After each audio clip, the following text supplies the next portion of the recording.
एक बार की बात है। दूर एक गांव में रोहन नाम का एक अनाथ लड़का रहा करता था। रोहन का कोई घर ना होने के कारण वो दिन भर मजदूरी का काम करता और रात के समय पेड़ के नीचे सो जाता था। उसे देखकर गांव के लोग तरह तरह की बातें करते थे। कुछ लोगों को उसकी दया भी आती थी। पता नहीं इस बेचारे का क्या होगा। बेचारा पढ़ा लिखा भी नहीं है और क्या पता इसकी जिंदगी में कभी शादी होगी भी या नहीं। लोगों के ताने सुन अब रोहन ने ठान लिया था कि वो कुछ न कुछ अच्छा करके सबकी बोलती बंद कर देगा। अब धीरे धीरे उसने अपने पास कुछ पैसे जमा कर लिए और एक छोटा सा घर किराए पर ले लिया। अब रोहन वहाँ समोसे बनाकर ट्रेन के यात्रियों को बेचा करता था। एक दिन वो ट्रेन में समोसे बेच रहा था। समोसे ले लो, समोसे, गर्मा गर्म समोसे। रोहन एक यात्री के पास जाकर, सर समोसे ले लो, गर्मा गर्म है सर। तभी वो यात्री रोहन से, बेटे मेरे पास मेरा सैंडविच है। ऐसा कहकर उस आदमी ने टिफिन में से सैंडविच निकाला। उसे देखकर रोहन ने उस आदमी से पूछा, ये क्या है सर?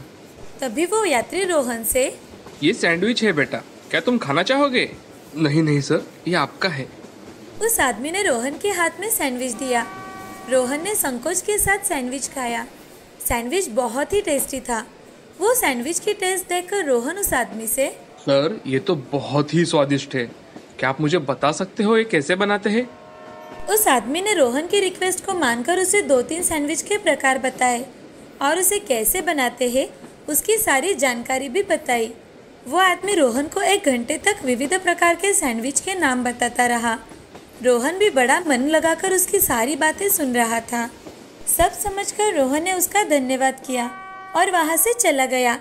रोहन अपने गांव में फिर से लौट आया और उसने लोगों से कुछ पैसे उधार में मांगे तो लोगों ने उसे पैसे देने से इनकार कर दिया। फिर रोहन ने अपने पास के कुछ पैसों से बीच बाजार में सैंडविच का एक ठेला लगाया।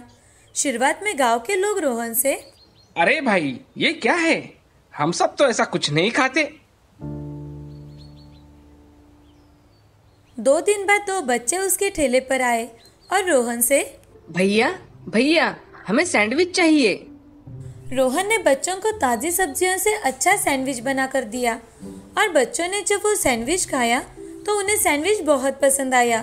तभी बच्चे रोहन से, भैया ये सैंडविच तो बहुत ही अच्छा है। तुम्हें पसंद आया? हाँ भैया, हमें सैंडविच बहुत पसंद आया। बच्चों ने घर जाकर अपने माँ पिताजी को बताया। उस दिन से रोहन की दुकान पर सैंडविच खाने के लिए भीड़ जमा होने लगी। अब रोहन ने अलग अलग प्रकार के सैंडविच बनाना शुरू कर दिया और वो सैंडविच भी लोगों को बहुत पसंद आते थे। लोग बड़े चाव से सैंडविच खाया करते थे। जिन औरतों से सुबह टिफिन नहीं बन पाता था, अब वो बच्चों को टिफिन में सैंडविच खरीद कर देने लगी थी। सैंडविच सब्जियों से बने होने के कारण सेहतमंद थे। बच्चों से लेकर बूढ़े लोगों तक रोहन का सैंडविच सबको बहुत पसंद था। कुछ ही दिनों में रोहन की अच्छी कमाई होने लगी। तभी रोहन ने गांव के जरूरतमंद युवकों को ट्रेनिंग देकर उन्हें सैंडविच बनाना सिखाया और उन्हें तनख्वाह देकर आसपास के गांव में ठेले लगवा दिए। इससे उसका सैंडविच बहुत फेमस हुआ। कुछ ही सालों में रोहन ने अपना अच्छा बड़ा घर बनवाया और शादी भी की। वो अब बहुत ही खुश था। उसे देखकर गांव वाले भी बहुत खुश हुआ करते थे। मगर रोहन को हमेशा एक चीज महसूस हुआ करती थी। एक दिन रोहन खुद से, मुझे जिस व्यक्ति ने रास्ता दिखाया उस व्यक्ति का मुझे नाम तक नहीं पता। मुझे तो वो कहाँ रहते हैं ये भी नहीं पता। ये बात उसे हमेशा मन ही मन खाए जा रही थी। एक दिन रोहन शहर गया हुआ था। घर लौटते समय उसे रास्ते पर कार का एक्सीडेंट हुआ दिखाई दिया। एक आदमी सड़क पर जख्मी अवस्था में पड़ा दिखाई दिया। उसके पास जाकर रोहन, आपको ज्यादा लगा तो नहीं है ना? उस आदमी का चेहरा देख रोहन ने उसे तुरंत ही पहचान लिया। वो वही आदमी था जिसे रोहन ढूंढ रहा था।